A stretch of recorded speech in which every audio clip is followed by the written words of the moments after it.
তো আজকে আমি একটা ক্রিয়েটিভ ওয়াল হ্যাঙ্গিং বানাবো, যেটা তোমরা অলরেডি থাম্বনেলে দেখছো। তো এটার ব্যাপারে বেশি লেকচার না দিয়ে ভিডিওটা শুরু করতেছি। তো অনেকদিন আগে আমি আমার ফ্রেন্ডের খাতার কভার পেজে আজকে যে ওয়াল হ্যাঙ্গিংটা বানাইতেছি ওই ওয়াল হ্যাঙ্গিংটার মতো একটা ছবি দেখছিলাম। তো ওইটা দেখার পর আমার মাথায় চিন্তা আসছে যে এরকম একটা ওয়াল হ্যাঙ্গিং বানানো। তো আজকে ওইটাই বানাইতেছি। তো তার জন্য আমি একটা 28x6 সেন্টিমিটার একটা কার্ডবোর্ড কাট করছি, আর তার মধ্যে কিছু বেসিক আউটলাইন ড্র করছি। তো এই মাঝখানের বক্সের সাইজ 2 সেন্টিমিটার, আর এই তিনটা বক্সের সাথে সাইজ 6 সেন্টিমিটার, আর এতটুকুর মাপ 20 সেন্টিমিটার, আর এর সাইডের এতটুকুর মাপ 8 সেন্টিমিটার। আর বাকি আউটলাইনটা তোমাদের বুঝে নিতে হবে, কারণ এইটা বোঝানোটা আমার জন্য একটু কঠিন। দেন এটা সামনের পার্টটা কাট করে দিছি, আর এটা সামনের শার্প পার্টটাকেও কাট করছি। দেন এই দুইটা লাইনের উপর এন্টি কাটার দিয়ে একটু কাটতেছি। এটা পুরোপুরি কাটতেছি না, এটি একটু কাটতেছি যাতে এটা সহজেই বেন্ড করা যায়। আর এটা শার্প পার্টটাকেও একটু মুড়ায় দিছি। তারপর এটার বেসটা বানাইছি। তো তার জন্য আমি একটা কাটবোর্ড নিছি, আর এটাকে মাপামাপি করে এটাকেও কাট করছি। আর এটা সামনের গোল পার্টটাকেও একটু বাঁকা করতেছি। আর এটার সামনে এটাকে বাঁকা না করলে এটাতে পেন্সিলে 3D লুকটা আসতেছিল না। আর এই কাটবোর্ডটাকেও আমি 20x6 সেন্টিমিটারের মাপে কাটছিলাম। পরে এটার সাইড দিয়ে একটু কাট করে দিছি। দেন বেসটার উপর এটাকে সুপার গ্লু দিয়ে লাগাইছি। আমি একটু বেশি আলসা, এই কারণে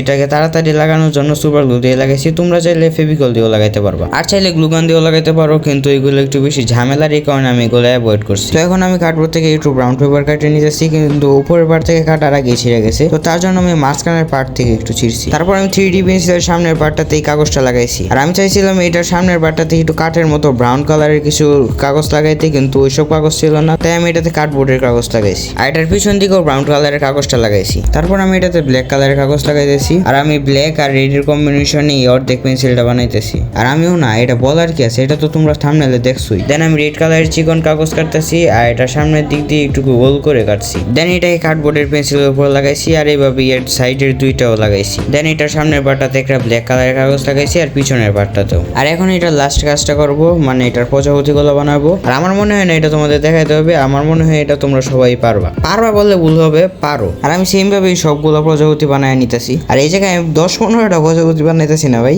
এই জায়গায় আমি 50টার মতো প্রজাপতি বানাইছি। আর তোমরা বুঝতে পারতেছো এটা কতটা টাইম কনজিউমিং হয়েছে। আর আমি সবগুলো প্রজাপতি একই সাইজের বানাই নাই, তো এটার কয়টা করে বানাইছি, আর এটা সাইজ কি এটা আমি স্ক্রিনে দিয়ে দিতেছি। তো পরে আমি এটা ওয়ালে লাগাই দিছি। নিচের দিকে আমি ছোট প্রজাপতিগুলো লাগাইছি, আর যত উপরের দিকে গেছি তত বড় প্রজাপতিগুলো লাগাইয়া গেছি। তো বাস, আজকে ক্রিয়েটিভ ওয়ার্কিং এর ভিডিও এতটুকুই ছিল। আর হোক তোমাদের কাছে ভিডিওটা ভালো লাগছে। আর ভালো লাগলে কি করা লাগে ওইটা তো আর কাউকে এখন বোঝা দেওয়া লাগে না। তো যেটা করা লাগে ওইটা করে ফেলো। অ্যান্ড বাই বাই, আর থ্যাংকস ফর ওয়াচিং।